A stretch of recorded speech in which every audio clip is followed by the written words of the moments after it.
Hea noor, kas sa teadsid, et noorsootöös osalemiseks on väga palju erinevaid võimalusi?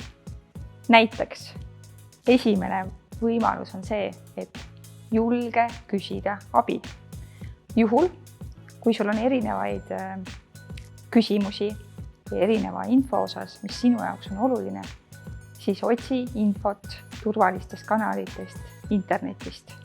Kolmandaks, võid sa otsida üles enda piirkonnas asuva noortekeskuse. Võib-olla on sul neid seal lausa mitu. Tutvu nende koduleheküljega, Facebooki lehega või Instagramiga ja vaata, milliseid tegevusi ja võimalusi nad pakuvad.